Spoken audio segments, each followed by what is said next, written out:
awesome. Anyway, hey, I want to welcome you guys here tonight.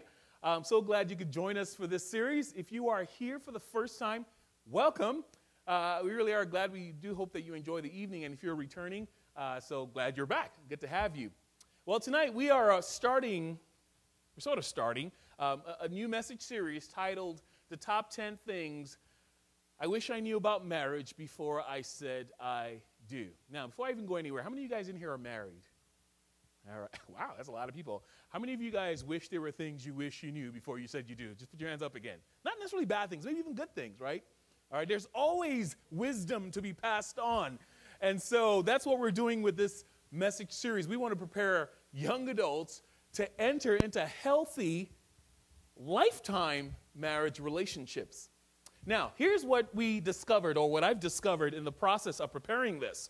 I've discovered that most of us fall into one of three categories on how we view marriage. Let me walk us through them. The first category of those folks are, they're those folks who are terrified of marriage. Right? That's one group. Right? And those folks have probably seen their parents go through a really hard divorce, or they've heard horror stories from divorcees, and so they're just terrified of marriage. They're like, man, I'd rather just be single all the days of my life, or I'd rather just live with someone rather than marry them. So they're they have a, if you will, sort of a warped view of marriage because they're terrified of it. There's the other category of people, and that describes those of us who have an unrealistic, elevated view of marriage. And this is referring to that group of people who've bought into the fairy tale that marriage is all giggles, fun, it's magical, it's Disney World, and the sex is just amazing, right? That's their view of marriage. It's kind of like the next best thing than being in heaven, right? That's that second group of people. Two extremes. But then there's a third category. And I think, honestly, that's where most of us fall into. A third category of people refer to those people who know that marriage can be tough, but they're convinced that theirs will be an exception because they go to church and they've read every marriage counseling book on the shelf. So we're going to make it. Well, the reality is that neither one of those categories of people have the full picture of marriage, of what marriage really entails. In fact, no one who enters into marriage knows fully what it means to be a husband or wife until you're actually in it. It's one of those things where you actually learn on the job. However, if you're still single, you can get a head start on how to prepare for it when that day eventually comes. You know, to illustrate this point, someone has described marriage or compared marriage to climbing a mountain. Now, I've never really climbed a mountain before, but this made sense to me. They describe it this way. They said, depending on how high the mountain is, when you're climbing a mountain, you usually encounter stunning views along the way. But if you're not prepared to handle the rapidly changing weather patterns as you get higher, things can get dangerous pretty quickly. So you always go into it prepared, or at least with a good idea of what kind of things might play out. In the same way, marriage can be beautiful, it can be exciting, but you need to go into it aware of potential struggles that come with the territory. There are good days, there are bad days. And you can't go into it thinking it's all bad or it's all good, but just understanding how it all plays out. So in order to help us get started with this series, we actually ask this question: what's the one thing that you wish you knew about marriage before you said you do? And we asked this question to the entire congregation. We asked it online, and we got a ton of responses, over 200 responses from married folks and divorced folks, giving us their insight on the things that they wish they knew before they said, I do. And so we took all their answers, compiled it into 10 categories, and it's from that we get the content from this series. So we're looking at those who've gone ahead of us, learning from their wisdom, and at the same time, we're also digging into scriptures, into the Bible, to see what the instruction manual has to say about marriage, right? It makes sense that if God designed marriage, then he probably has a plan for it. And so we're taking all of that, and it's out of that we have this message series. So over these next few weeks, man, I want you all to buckle up for some serious doses of marriage reality. Let me pray before we start. God, as we begin the series, as we begin talking about the top 10 things that many couples wish they knew before they said they do, mighty God, may your Spirit be the one teaching us here tonight. I pray especially for those who are not married yet, those who are on the other side of marriage, who are looking forward with anticipation to that day when they can walk down the aisle and commit their lives to that special person. Lord, I pray that that truly would be a joyful day. But before then, God, would you begin to build in them character qualities that will be a gift to their potential spouse? The things in their lives, the flaws in their lives, the shortcomings in their lives that might be a potential hassle when they get married. Lord, begin to prepare them and begin to help them grow in those areas, mature in it, Lord. So that when that day comes, they could be as ready as possible. Father, guide me this evening as I speak. I pray that I would teach only your truth, that I would speak nothing contrary to your will. Guide my heart, clear my mind, direct my speech. And most of all, may the presence and the power of Jesus Christ saturate this place and every word that will be spoken in Jesus' name. Amen. Amen. All right, so here's what we're going to do. Tonight we're going to look at 4 areas, right? There's 10 of them. We're going to look at 4 areas where people said, I wish I knew about this before I said I do. The first area that all the responses we got, like I said, over 200, the first area where we could compile results together had to do with the area of romance and love. And here's what one person said. Once again, a ton of people wrote responses like this, but we looked for one that kind of best captured everything. Here's what they said. They said, I wish that's her spouse and herself, I wish we had built our marriage on something much stronger than feeling in love. Because in marriage, though I love my spouse, I don't always feel in love like I did when we were dating. All right, moment of truth. How many of you guys don't always like you love them, but how many of you guys don't always like your spouse, right? Those of you guys who are here with your spouses, you're like, yeah. It's okay, tell me later, all right? Right? I can tell you there are times my wife doesn't always like me, but she loves me. Now, actually, let me start this section by saying this. I got a personal confession to make, and here it is. Prior to meeting my wife, I was addicted to falling and feeling in love. Man, I loved the butterflies. I loved the butterflies. I always pictured myself doing something heroic to win the heart of the girl that I love, and she in turn professing her undying love for me. And ironically enough, that actually happened to me. I went on a leadership mission trip to Nigeria, and I walked in the lobby of where we're going to be serving on the day I got there, and I kid you not, my wife is there in the lobby, and there was this light from heaven saying, hallelujah. I mean, it was right there, right? Now, she would tell you a different story, that I was stalking her, which I really wasn't, but I was working my skills, right? Right, but I had, okay, so moment of truth. How many of you in here are in love with being in love? Come on, let's be honest. How many of you guys are in love with being in love? How many of you guys love a good love story? Wow, hands are starting to come up. All right, let me keep going.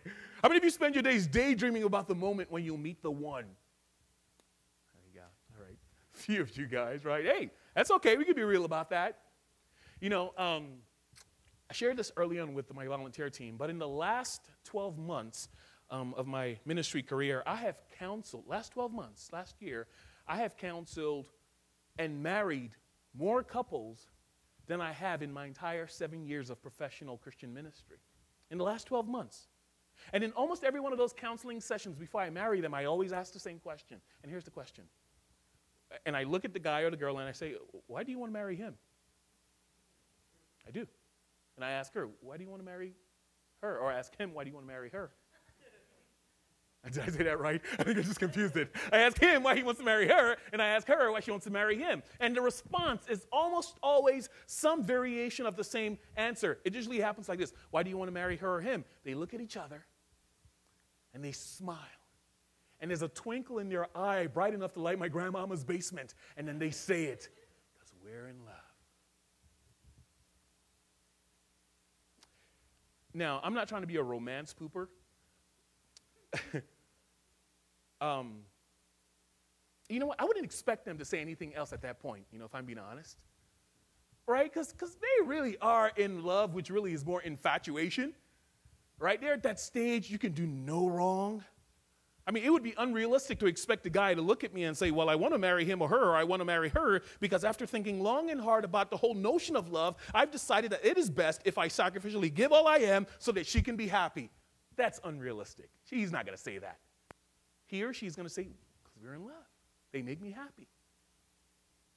And so let me say this about attraction, right? Because once again, this point has to do with what people wish they knew. Apparently this couple or this person who wrote this response had elevated feeling in love above everything else and realized when they got on the other side of marriage that you wouldn't always feel that way. So let me say this really quick about attraction. I think, and I believe, and I think it's just common sense, that it is healthy for a couple to have a deep attraction to one another. In fact, I think it's healthy to have a healthy sense of infatuation with one another at the beginning stages. I mean, look at it this way. If you're going to spend the rest of your life waking up next to somebody else, you might as well like their face, right? Trust me, my wife has seen me in the morning. Sometimes I ain't so pretty, all right? So it's just helpful that you actually attracted to them. However, here's the problem. The problem comes in if you build your entire relationship, or even worse, if you build your entire marriage on feeling in love. That's a problem. If the most solid foundation of your relationship is that we're in love or that we're deeply attracted to one another, then you've set yourself up perhaps for some failure. One person wrote this. She said, or he said, "I wish I hadn't made physical attraction the highest quality to search for because it fades away rather quickly." So do some of the other cute romantic gestures, hold hands, open doors. I can't tell you how many couples I've had in my office expressing that we don't do the things we used to do when we were dating. Another person wrote, "I wish I would have known that I wouldn't always like my spouse." Indicating that perhaps when they got together, the highest value for them was, oh, we love each other. And now, please don't get me wrong, love is important. But I think when people are at that stage, what they're really defining isn't love. They're saying, I like being with them. I'm infatuated with them. So here's a good question to ask when you start dating or you're starting to seriously consider marriage. Here's the question you should ask yourself. Why do I want to marry this person? Right? Like, why do you want to marry him? Is it simply because they look great or because they make me happy every time I'm around them? If that's the case, then listen closely to what Proverbs 31 verse 30 says. It says, "Charm is deceptive. Beauty is fleeting. But a man or a woman who fears the Lord is to be praised." The same thing that couples are telling us they wish they had done, right? They had built their marriage on something more solid than just being attracted to one another, is the same thing Scripture is saying. That, listen, if your sole purpose for getting married is physical looks, that's going to fade away pretty quickly. Now, we'll talk about the role that faith plays in a minute, but in place of basing your entire marriage or relationship on a deep infatuation with one another, might I suggest some options? And might I suggest that when looking to commit your life to someone else, two healthy traits to look for in a couple is two things: couple closeness and flexibility. Once again, I'm talking if you've arrived at that point where you're dating someone for a while and you're really considering starting to go full term or long term, you're going to marry them, what you should be looking for as opposed to deep physical attraction, which is okay, but you should be looking for something called couple closeness and flexibility. One of the better books that I've read on relationships, and there's a ton of them out there, but this one's really good. It's called The Couple Checkup. And in it, the authors did a national survey of 50,000 marriages and compiled the results in a creative way to help couples identify the unique strength and potential growth areas in their premarital or married relationship. And it's really from that research that I get what I'm going to share with you next. Well, anyway, in their book, here's how they define couple closeness. They define couple closeness as the ability, listen to this, as the ability to balance separateness from togetherness. Let me read a quote from the book. It says, "Couples that maintain a happy, healthy relationship strike a good balance between spending time together and spending time separately. This kind of balance is a comfortable one in which members can move back and forth between separateness and togetherness with ease." So here's what that means. If you're dating someone right now, and all you can do is think about them day and night because they look good, and you're both so happy all the time, and you can't stand the thought of being without them, or you barely ever spend any time apart, you're actually off to a terrible start. It sounds counterintuitive, right? Like concentrated times of, ooh, we're in love. Ooh, we're going to be together. It's actually not healthy for you. A healthier option is a balance between separateness and togetherness. The ability to spend time together, quality time together, to be away for a while, but also to come and to foster your relationship for a while. I hate to use myself as an example, but you guys might know this. I dated my wife over webcam for a year. She was in Nigeria, I was here. And man, I got to tell you, my wife and I bonded in a way that I don't think we would have bonded if we were together, because on the phone, you're forced to communicate. You got to find creative ways to bond with one another. And so there are days when I would go out and do my thing, and I would take pictures of my day, and she would take pictures of her day, and we would go online and we would share with one another. And we were bonding that way. So when we finally came together, it was even sweeter. And I share that because, once again, I work with singles a lot, and I see this a lot where couples start dating and they start separating themselves from the group because they want to spend time, and they're spending concentrated time. That's actually not healthy for you if you're thinking long term. So here's the reality about premarital dating. Time and space are your friend. Time and space are your friend. You'll probably learn more about each other in those intentional times of being apart than during extended, concentrated times together. In fact, I would suggest that before you propose or get proposed to, allow your relationship to experience the beauty and the trials of the 4 different seasons of the year, minimum. Before he proposes or before you say yes, or she proposes, at least allow a year. Now, let me just say this because I realize I just ruffled some feathers. This is my opinion. This is not Bible. It's my opinion. I've just worked with couples. I've talked with couples. And I've seen a number of things. Now, let me say this. That 12-month time frame is a personal opinion. Waiting a year does not guarantee you a happy, healthy, successful marriage. There have been folks who've been dating for 12 years and still have problems in their marriage. There are folks who dated for 6 weeks and still have problems in their marriage.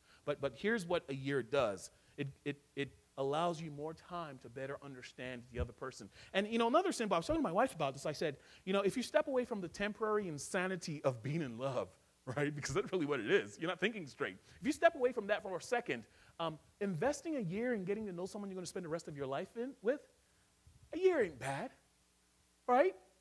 Spend a year, get to know them. You're going to commit the rest of your life to them. Get to know them for a year. What's the rush? But if you did happen to make the decision before a year, that's okay. We still love you. You're okay. You didn't do anything wrong. Just my personal opinion. By the way, in about a third of the responses we received in the surveys that we got, once again, these are from married couples anywhere from 20 years old to like 95-year-old couples online and in churches, some of them non-Christians. All of them, many of the women, were almost pleading for singles to take their time and get to know their partners consistently in those responses we got. It was just saying, take your time.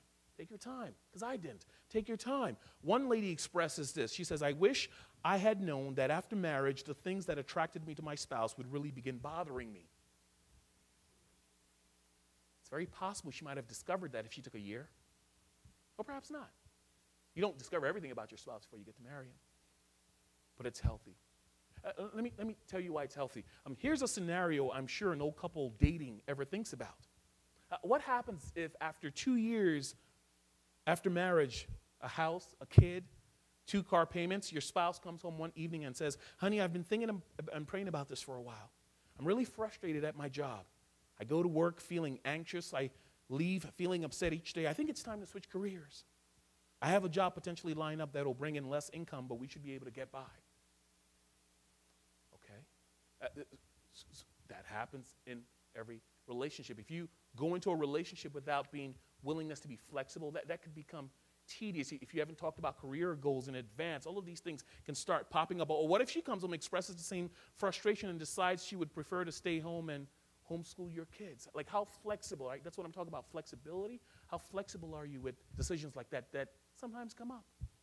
Do you say, that's it, I'm out of this, I'm not doing this? Or do you hang it in and see it through?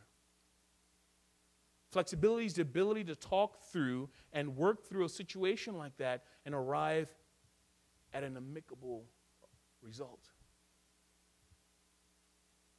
So in place of building your marriage on fleeting beauty or deceptive charm, look for couple closeness, a healthy balance, right? How do you guys do when you're apart? Do you guys get in fights every time you're apart or every time you're together? Like, do you strike a healthy balance when you're apart and you're together? That's a good indication if you can handle that. If you can be away for extended periods of time and you still care about one another deeply and you can come together and still be close, that's great. Your ability to be willing to work with the situation, those are things to look for in place of, I want to marry them because they're hot. Okay. Let's look at the second area.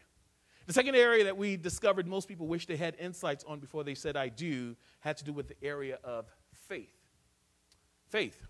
One person said it this way. She said, or he said, I wish we had not only both been Christians before we got married, but I wish we shared the same Christian values, like church service, speaking in tongues, all that stuff, right? The same. And we'll talk about that a little bit in a second here.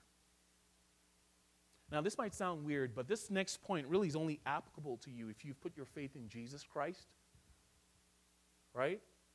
If you haven't, then it's not a condemnation. It's just not applicable to you. And if that's the case, you have put a faith in Jesus Christ, then choosing a spouse or being asked out by one is perhaps one of the most important decisions you will make. In fact, it is the most important decision you'll make because you're going to spend the rest of your life with them.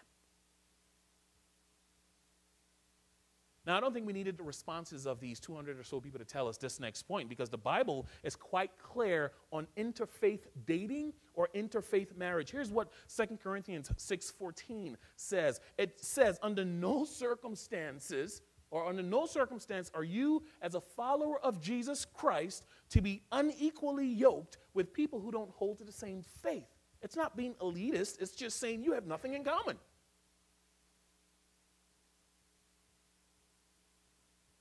In other words, the Bible does not give you permission to date evangelistically, right? Like there's some folks who think, I'm just dating them because if I date them, I could win them to Christ. You know what I found? Dating someone as a means of leading them to Jesus Christ is the worst way you can try to win someone to Jesus Christ. Because here's what happens. They confuse their faith in Jesus Christ with your infatuation with you. It gets all mixed up. They confuse the emotion of being in love with you with the reality of knowing and growing in Jesus Christ. So here's what happens. If you love them, Jesus loves them. The day you don't like them, Jesus doesn't like them. Are you with me? And I know this because I've had to counsel a number of people in my office who were confused about their faith because their Christian boyfriend or girlfriend dumped them. And so now they're saying, okay, what is this thing? I don't quite understand it. I was coming to church because I want to go out with her or go out with him. In fact, here's what happens when you date evangelistically. What actually happens, you actually end up pushing them further away, especially if you break up that relationship, you actually end up pushing them further away from Jesus Christ than they would ever if you'd not gotten involved with them. It's not being elitist. Please hear me on that. It's just scriptural principle. The Bible says to not be unequally yoked with people who don't share that same biblical value with you. Now, in your small group discussion, you're going to have an interesting question. And one of the questions is, would you date somebody of another denomination? I'll let your small group leaders sweat over that one in your small groups, but let's move on. But you know, that's not even the issue here. Here's the issue, because I think most single Christians with a good head on their shoulders will follow with integrity the instructions to not be unequally yoked with non-believers. But here's what I've observed. I've observed that many single Christians, out of desire to just finally settle down, will date anyone who wears the label Christian. As long as he comes to church with me, or she comes to church with me, or she claims the name of Jesus, I'll go out with them. So let me address that issue by reading one of the responses we received from one of the ladies. Her comment is not like many others we received, even from the men. Here's what she says. She says, I wish I knew that getting my boyfriend to attend church with me was not the same as having them have a personal relationship with Jesus Christ. And here's what I found. When you're dating someone who doesn't share the same faith, because they like you, they'll do anything with you. They'll watch a girly flick all night. They'll even come to church with you. But that poses a risk because now their faith is not based on Christ. It's based on you liking them. You with me? I'm not saying if you agree with me. I'm just saying you understand what I'm saying.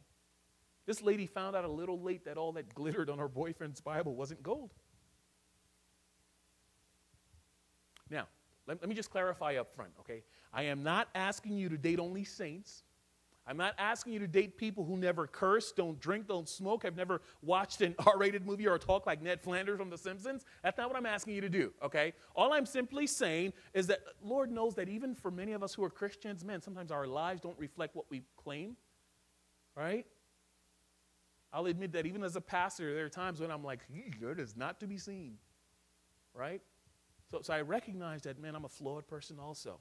But all I'm saying is that when you're dating and seriously starting to consider spending the rest of your life with someone, don't just settle for someone who claims to be a Christian, but watch to see, and here, this is a character issue, watch to see if they consistently demonstrate character qualities that are consistent with biblical values.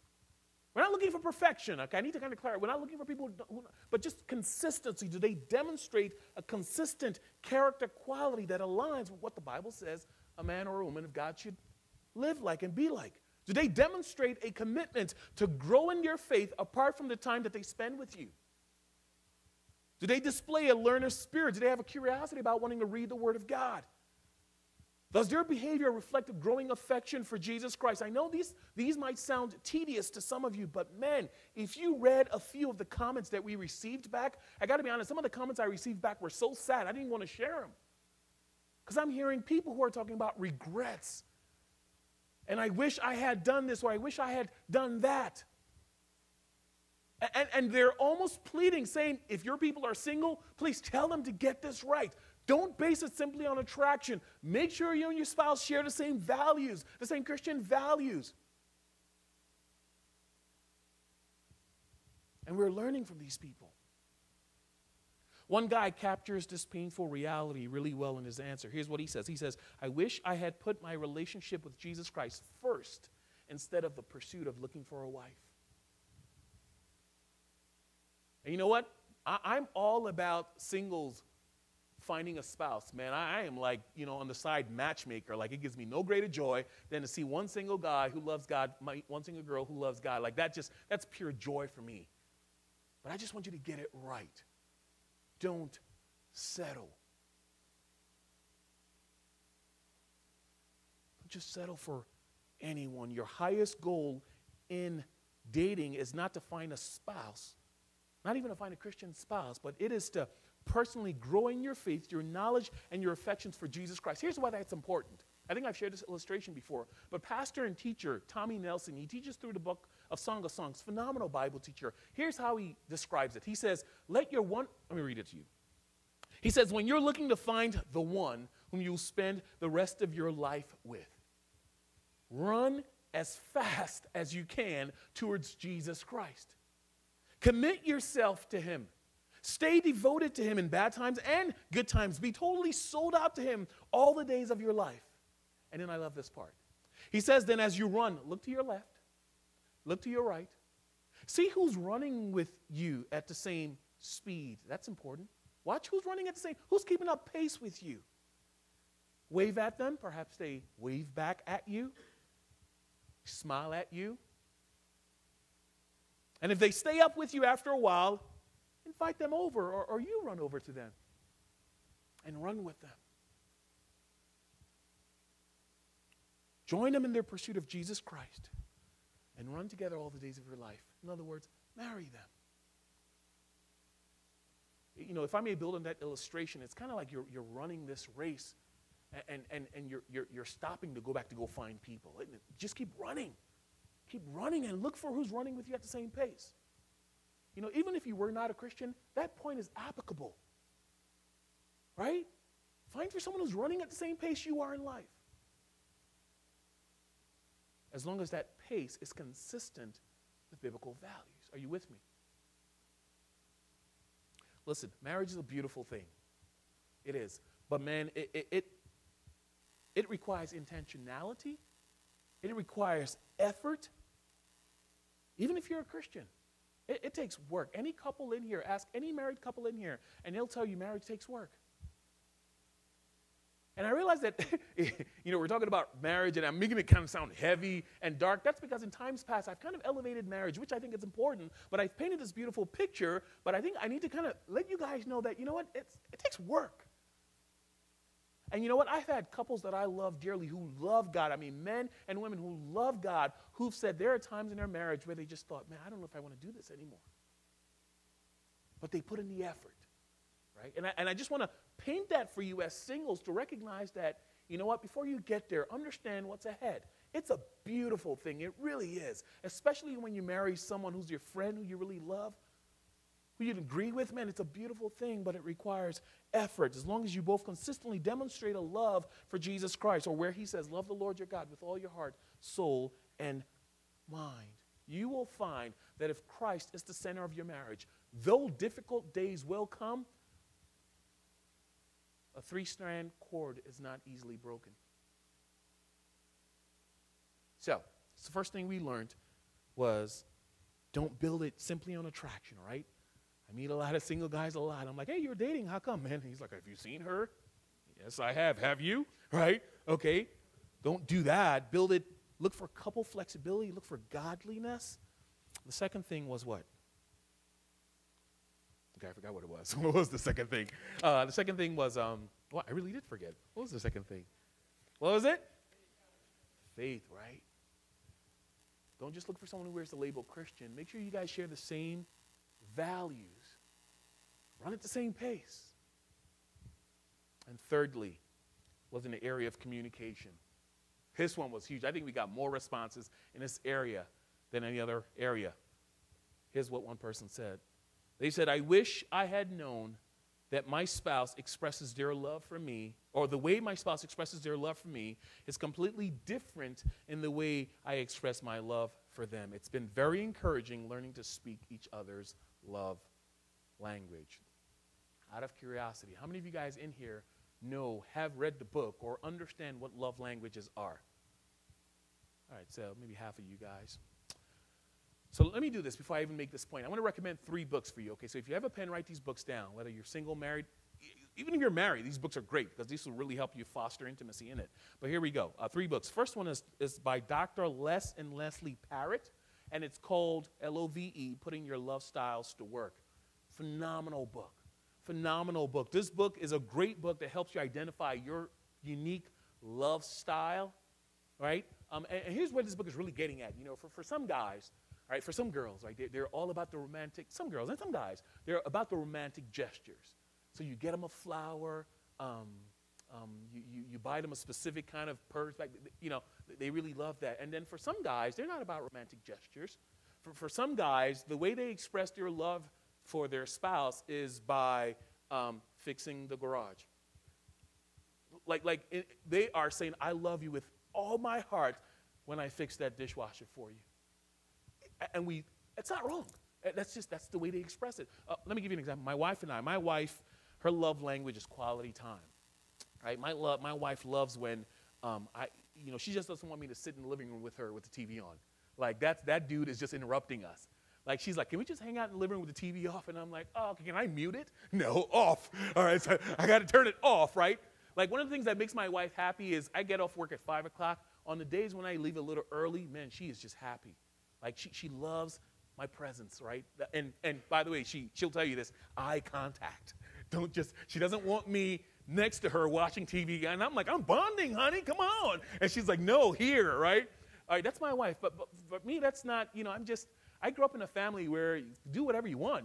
We ate whenever we wanted. So quality time is not really big on me. But for me, words of affirmation matter to me. One of the greatest ways that my wife expresses love for me is when she talks about me to other people. It sounds a little cocky, right? When she brags about me to other people. When she tells people that, man, he's accomplished this or he does. That means a lot to me, all right? And some of that might just be that I've kind of always looked for affirmation, right? In my family growing up, that was, man, you had to work for that, man. You had to work to get a compliment, right? And so for my wife, and so that's what I'm talking about, different love styles. I can tell my wife she's beautiful, and she's like, I know that. But she doesn't do that. Please, she's not here, so I can say that, right? I can tell her all those things, but for her, it's about quality time. So anyway, this book kind of helps you out with that. The second book I want to recommend is a great book by Dr. Eggerichs. It's Love and Respect. Man, our church has hosted seminars on this, and this is a great book. And Love and Respect talks about how a woman desires to be loved, right? Desires security. She wants to know you're going to be there, permanence, right? Whereas guys, it's not so much about the romantic gestures. They want respect. They want to be respected, right? And it's a book that elaborates on that. It talks about how women hear in pink and men hear in blue, and how, you know, a woman can say one statement to another woman, and she's like, oh, that's nice. And the guy can say the same statement, and you're in the doghouse, right? Right? Just great book, Love and Respect. That's the second book. And then the third book is a book called The 5 Love Languages. This actually, I think, got to New York Times bestseller. And it talks about 5 different love languages, of which you'll discuss when you get into your small groups. But it talks about just different ways that you and your spouse might connect. Some people are about physical touch, not sex. Just physical touch. They like being hugged. We have a couple of huggers here at Remix, right? That's how they connect. Some people, words of affirmation. Some people are acts of service. Some people are receiving gifts. I used to think that was mine, but I realized I just like expensive stuff, right? Okay, so those different ways, right? But those 3 books, phenomenal books. Any one of those, great book. Please get them. Amazon.com is the cheapest place that you can get them, and they are great. But anyway, the big idea behind this response we got is that spouses wished that their significant other would communicate with them in a manner that actually engaged their heart. That's what this third point is all about. You know, my wife and I, we joke about this, but we've gotten to a point in our marriage where we can usually tell couples that are dating, when we go to a restaurant, we've become really good at being able to tell couples that are dating and couples that are married. And here's how it works. We go into a restaurant, and we do, I mean, we're not gossips. We just like to have fun. So we're in a restaurant, we're eating, and usually when we see a couple that are sitting together and they're leaning in, and there's just conversation. I mean, they're just talking. There's eye contact. Every joke is funny. Every bite tastes like heaven. I mean, everything is just great. We're like, they're dating. They're dating. However, with the married couples, we can tell because they're perfectly content to eat in silence. Maybe they'll say a word every 7th bite. And they're looking over at the dating couple wondering what the heck their problem is and why they're so loud, right? That's obviously a joke, right? Not every married couple goes out to eat. Anyway, here's what I'm getting at. Here's what I'm getting at. If you are not careful, and here's what we found, you know, and I got to be honest, I found this pretty early on in my marriage. If you're not careful, you can become very lazy after marriage. And not just the guys, the girls, right? Because before marriage, a guy will do some crazy things to win you over. I mean, he'll sell his soul if he had to. Oh, he'll cry. And then after marriage, he doesn't cry till the day he dies. All right? But if we're not careful, and that goes to the girl also, right? The girl will, man, she comes dressed up and she spoofs up and then she gets married and, you know, it's like Lady Gaga or something, right?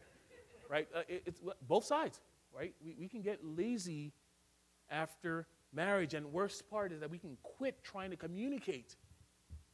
Especially when you no longer feel the butterflies. I actually know a girl who actually ended her relationship. Literally, she said, I don't feel in love. And the worst part is that they're both remarried now. And I hate to be negative, but I'm thinking, okay, how much longer before you don't feel in love with this new guy?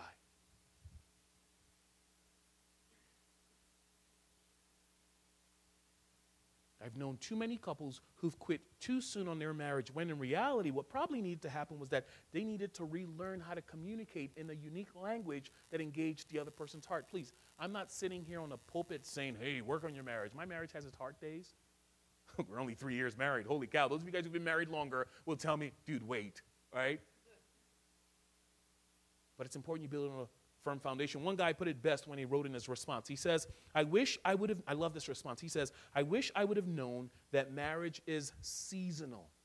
And if you bail out during a relational season, a relational winter, you'll miss the amazing experiences of spring and summer.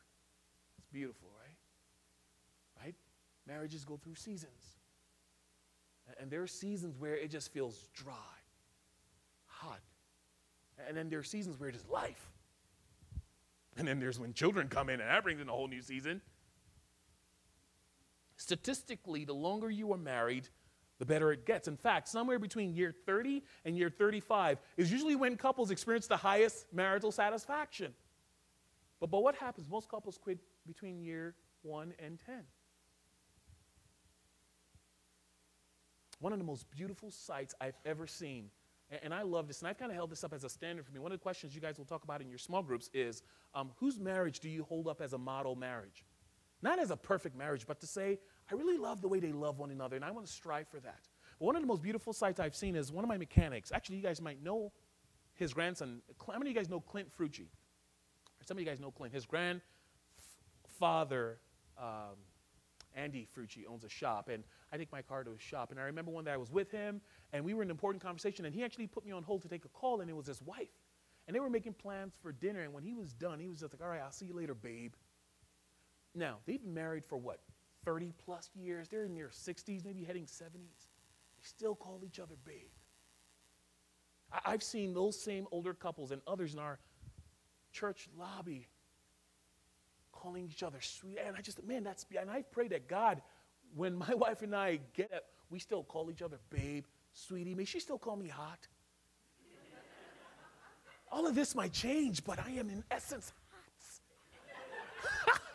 I should stop that. She's not here, so I can do that. Otherwise, she would.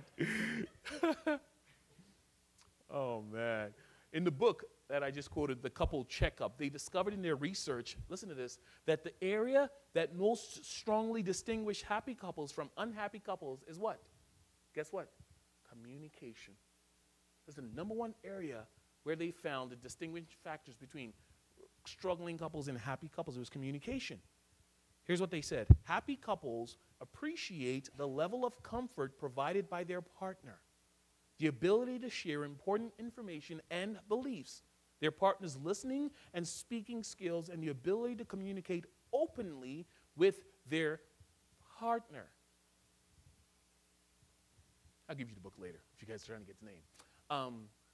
Let me speak to the guys and the girls real quick, all right? So fellas, especially you single guys, or even married guys, I understand that communication, for some guys, not all, a lot of guys are really good at this, but for some guys, communication is not a strong point, right? Women develop faster relationally than guys do, right? And so for a lot of guys, communication is not a strong point. In fact, a lot of guys are very pragmatic, and they're about the bottom line. Like, don't tell me everything that happened today. Just get to the point, all right?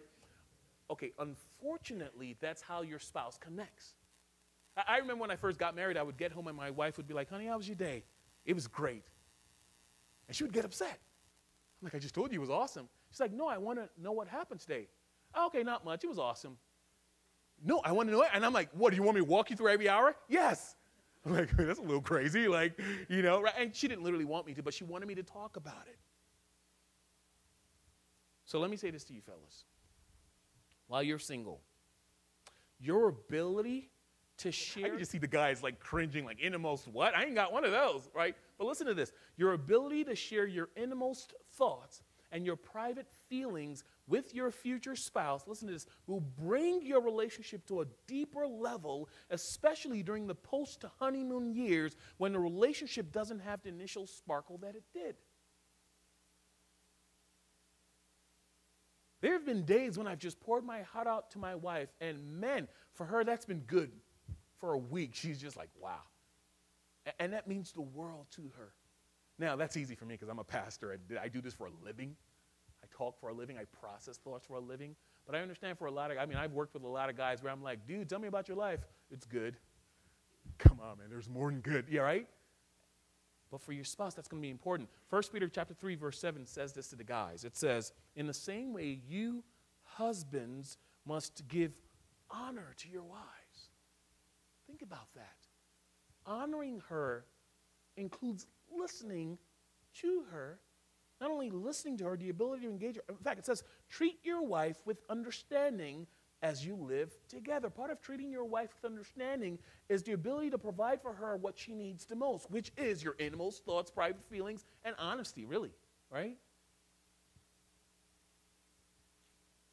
That includes, she may be weaker than you are, but she's your equal partner in God's gift of new life. Treat her as you should, and I love this, so that your prayers will not be answered.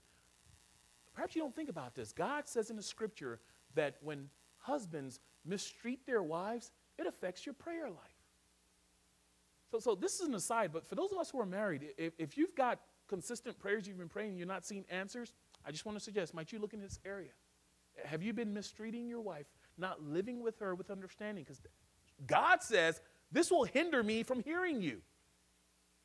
God says, okay, you wanted a wife, I gave her to you, you're going to mistreat her, I ain't going to answer you. Something to think about. Ladies, I just got one sentence for you. Because God has gifted so many of you with the natural gift of communication. Here's my counsel for you. It's not what you say. It's how you say it.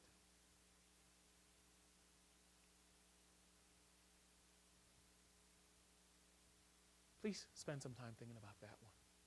Ladies, please.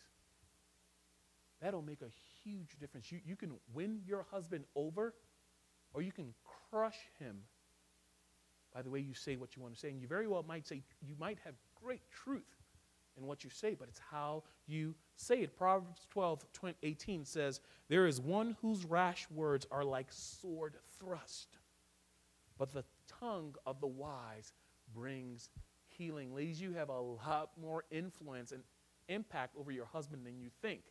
It's just how you say it. Are you with me?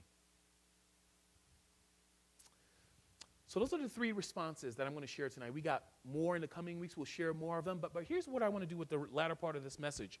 Like I said, I think a lot of the responses we received, when I was preparing the responses, a lot of them were so negative that after a while I began to get afraid because I thought, if I share this with remixers, they're going to not want to get married because everyone sounds so sad. And by the way, not everything sounded sad. In fact, what I decided to do with this message series is that while I thought those, I chose to go with the other end of presenting the realities of marriage, so it might sound a little harsh, but I'm going to end each message with a few positive views that people had about marriage, or what I tagged as the rewards of marriage. So let me share two of them with you before we bring this time to an end. Here's one reward that one person shared with us. She said, or he said, I did not know, here's this, I did not know that my relationship with God could be so much richer through my commitment and my love for my spouse. And the second statement in there was, I wish I had known that marriage would be God's greatest tool to make me into the person that he designed me to be. Man, I resonate with this one like you wouldn't believe. I mean, I loved Jesus Christ before I met my wife. But since she's come into my life, I got to tell you a lot more things about Jesus, about the gospel, about God's sacrifice for us. It makes a lot more sense. I can't explain why. You know one immediate area that changed in my life as soon as I got married is that I became a lot more compassionate. You graduate from seminary, you become very idealistic. You're not so much focused on people, you're focused on theory and theology. And meeting her, man, that took all of that pretense out. And that's because God has blessed my wife with the ability to see past my facade. She knows me. It's scary. And some of you husbands can probably testify to that. Your wife, you could be saying things to your wife's like, really? Seriously? Right? Because she knows you. And my wife also is gifted not only the ability to see, here's something else I know. She has the ability to see what the strength that God has put in me that I don't see, but also God's gifted her with the ability to see some of my blind spots. And that's what happens when you live together every day. You kind of catch each other's blind spots. And so here's what happens. If I'm ever critical of anyone or any ministry or any situation, she's really smart. And instead of just coming out and knocking me down, she'll just ask me a series of questions, which usually by the end of which I'm like, crud. I don't want to talk to you anymore, all right? And those discussions have forced me to shed some of my pretenses. There are seasons when I feel spiritually weary. I mean, how many of you guys have gone through seasons where you're just weary? I mean, you're like, I don't want to go to church. I don't want to pray. I don't want to read my Bible. And you know what, man, it's been great on those days to know that she's praying for me on her knees, right? When one falls down, the other one picks them up. Boy, man, out of all the rewards of marriage, that's a good one that we forget to highlight. That sometimes having a second person in your life who loves you, committed to you, will stand there for you when you're falling. And you'll find that in your marriage, if you have a growing love for Jesus Christ, your spouse will end up being an amazing gift to you. I could say today, I am a better pastor because of the wife that God's brought in my life. Not because she's super spiritual, but she's my wife. She calls out the strengths in me, but she also loves me enough to call out my flaws. And not just say, this is what you're doing wrong, but to say, have you considered this? Right?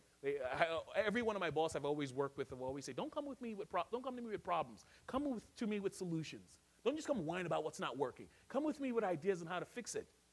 By the way, that principle applies whether you're married or you're working at ShopRite. So that's the first reward. The second reward I want to share with you tonight, or really the last reward, is this. This person wrote, actually, I think this was kind of I wrote a few down too. This was a combination of mine and somebody else. But it says, I wish I had known that marrying my spouse would have random fun moments where we would laugh our heads off at the silliest things. Man, this part of marriage is sweet. I mean, this is beyond the physical attraction. This is beyond the, sex. This is just straight up, just two people just having a great time. Here's what I've noticed. When couples are dating, what happens? They tend to put their best foot forward, right? They minimize exposing as many flaws as possible, right? When you're dating, you gotta want to put your best foot forward. So oftentimes your girlfriend or boyfriend will only see the best parts of you, which is probably why they're so in love with you, because they see only the good parts. And there's nothing wrong with that, right? Because you want them to like you, so you gotta put your best foot forward. But here's the deal. When you get married, the veil comes off and you discover just about everything. The stuff you were afraid of in the gym room as a boy, yeah, all of that is out. She discovers everything. He discovers everything. The veil comes off, and you really get to know each other. All the stuff you were trying to keep under wraps when you were dating gets exposed, which, if you have a sense of humor, can provide you both with great times of laughter. It really can. For instance, let me give you an example. Obviously, as a single, I wasn't sleeping. I hadn't slept around, but I didn't know that apparently when I sleep, I talk in my sleep. Apparently, I never stop preaching. I've been in this world for 35 years. I didn't know. I always kind of had my own rooms. I didn't know I talk in my sleep. Well, you can imagine the day after our honeymoon, my wife wakes up and she's like, what in the world were you talking about all night? Like, she's like, what's up with Nazi penguins and flying elephants? Like, what the heck were you talking about? Right? And I'm like, really? I talk in my sleep? And those are moments where you're just laughing, and those are great moments of laughter. There have been times when we'll be in a public place and we'll see doing something that reminds either her or myself of a habit that I do, and we'll just burst out laughing. We could be in the same room on the other end, and we look at each other and we just start laughing.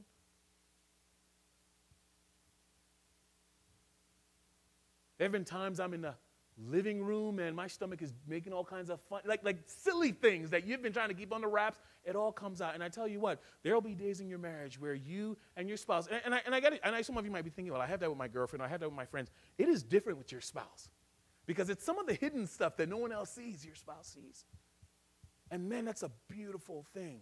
And here's what I found. When my wife and I laugh together, I got to be honest, and this is going to sound weird, sometimes those times are even better than sex. Now, I know as a single guy, I would hear that and thinking, absolutely nothing is better than sex. Oh, wait till you get married. There are joyful moments where you're just like, man, I picked right. But there are going to be days when you and your spouse will just laugh at some of the silliest things. But I got to tell you, there is no greater joy than to have someone in your life to share those moments with. Marriage is a beautiful, beautiful thing. It's God's gift, and I think you should pursue it.